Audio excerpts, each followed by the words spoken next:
Are 2 billion Christians in the world following the wrong path? In today's video, we're diving deep into the Apostle Paul's teachings and their misunderstood role in Christianity. For many believers, Paul is seen as the foundation of modern Christian doctrine, but what if that understanding has been built on a shaky foundation?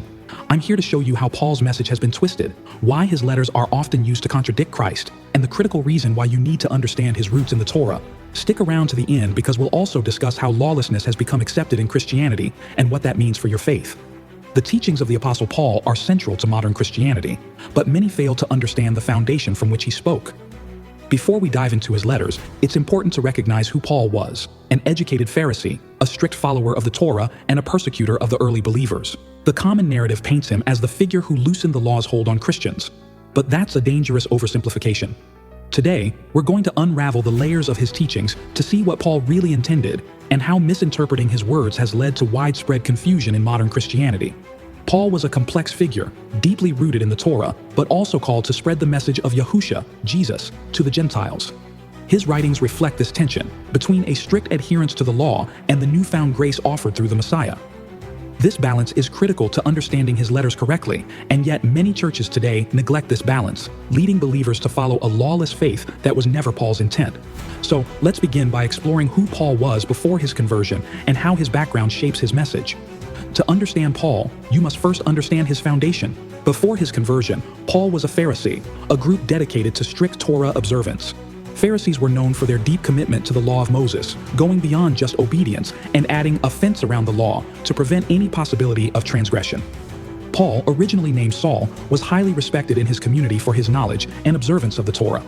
In Philippians 3:5-6, he describes himself as circumcised the 8th day, of the stock of Israel, of the tribe of Benjamin, a Hebrew of the Hebrews, concerning the law, a Pharisee. This background is critical because it shows that Paul didn't dismiss the law after his conversion. Rather, his perspective shifted to seeing the law through the lens of the Messiah, Yahusha.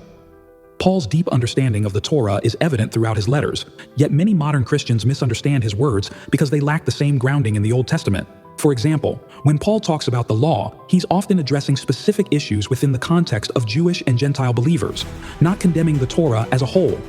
In Romans 7:12, Paul affirms, "The law is holy, and the commandment holy, and just, and good."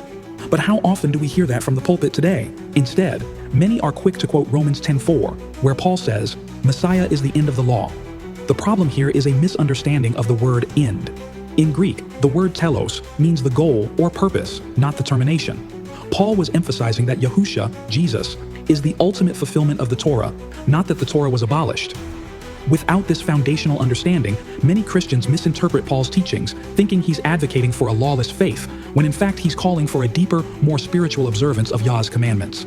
Paul's writings are often used to justify a lawless version of Christianity. Modern churches frequently cite passages from Galatians and Romans to argue that we are no longer under the law, interpreting Paul's words as a license to abandon Torah observance. For example, Galatians 3:10, "For as many as are of the works of the law are under the curse," is misread to suggest that following the law brings a curse. But what Paul is truly referring to is the curse of sin, not the law itself. In Galatia, Paul was dealing with a specific group of believers who were misunderstanding the role of the law. They believed that in order to be saved, Gentiles needed to fully adopt Jewish customs, including circumcision and strict adherence to the ceremonial laws.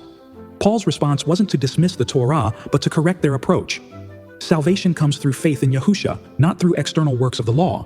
However, this doesn't mean the Torah's moral and ethical commandments were abolished. One of the most commonly misquoted passages is Romans 6:14. "For sin shall not have dominion over you, for you are not under law, but under grace." While many take this to mean that grace replaces the law, Paul clarifies just a few verses later in Romans 6:15. "Shall we sin because we are not under law but under grace? Certainly not." Grace doesn't give us a license to sin. Instead, it empowers us to follow Yah's commandments out of love and faithfulness. Paul's writings require careful interpretation, understanding the context and audience he was addressing. His letters to different communities dealt with various issues. Some were struggling with legalism, while others were falling into lawlessness. We must avoid taking Paul's words out of context and using them to support doctrines he never intended to promote. Despite claims that Paul abandoned the Torah, the evidence shows he upheld it throughout his life.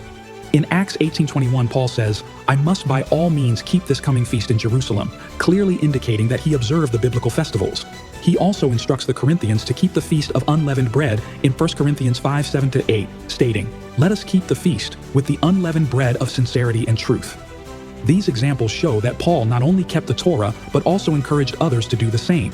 Let's not forget Paul's own testimony in Acts 24:14, where he states, "But this I confess to you, that according to the way which they call a sect, so I worship the God of my fathers, believing all things which are written in the law and in the prophets." Paul's faith was deeply rooted in the Old Testament. He didn't abandon the law, he lived it through the lens of Yahusha's fulfillment. Paul's letters are filled with references to the Torah and the prophets. For instance, when Paul says in Ephesians 6:1-2, "Children, obey your parents in the Lord, for this is right. Honor your father and mother." He's quoting directly from the 10 Commandments in Deuteronomy 5:16. Far from abandoning the law, Paul reinforced its importance in the lives of believers. Today, many churches teach that the law is irrelevant to Christians, citing Paul's letters as their justification. This has led to a faith that is disconnected from the very commandments Yah gave for his people's well-being. But as Yahusha warned in Matthew 7:23, "Many will say to me in that day, Lord, Lord, have we not prophesied in your name? And then I will declare, to them, I never knew you. Depart from me, you who practice lawlessness." Lawlessness isn't just about moral corruption. It's about abandoning Yahweh's instructions for righteous living. Paul warned against this very thing, urging believers to live in obedience to Yah's word, not to use grace as an excuse for sin. The modern Christian doctrine of faith alone often disregards the need for obedience, creating a lawless faith that Paul never advocated for. This lawlessness is particularly dangerous because it lulls believers into a false sense of security. They believe that because they have faith, they are exempt from following Yah's commandments. But as Paul himself said, do we then nullify the law by this faith? Not at all. Rather, we uphold the law, Romans 3:31. True faith leads to obedience, not rebellion against Yah's word. So far, we've seen how Paul's background as a Pharisee shaped his view of the Torah, and how his letters have been misinterpreted to justify a lawless faith. But what if you're still unsure about how to reconcile Paul's teachings with the rest of Scripture? Don't worry, this is where things get really interesting.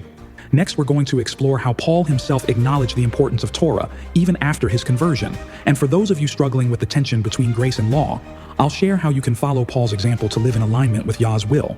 Paul didn't reject the Torah, but saw it as the foundation of a life lived in faith. The problem isn't with the law itself, but with how we approach it. The same applies today.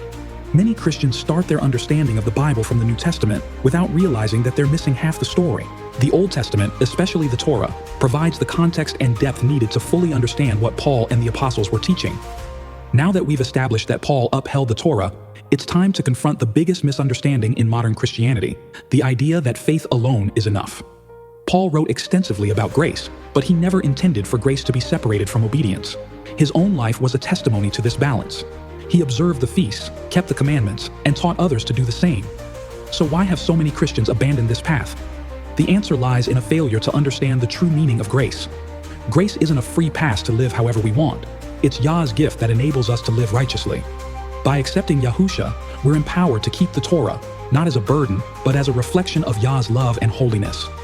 This is the climax of Paul's message, that through Messiah, we're brought into alignment with Yah's eternal laws, not freed from them. If this message resonates with you, take action today. Don't settle for a watered-down version of faith. Dive deeper into the scriptures, study the Torah, and examine Paul's teachings with fresh eyes. If you've been taught that the law is irrelevant, challenge that belief and see what the Bible really says. Subscribe to this channel for more teachings that bring clarity to these critical issues, and share this video with others who need to hear the truth. Yah is calling his people back to his ways, and it starts with understanding his word, both the Old and the New Testaments.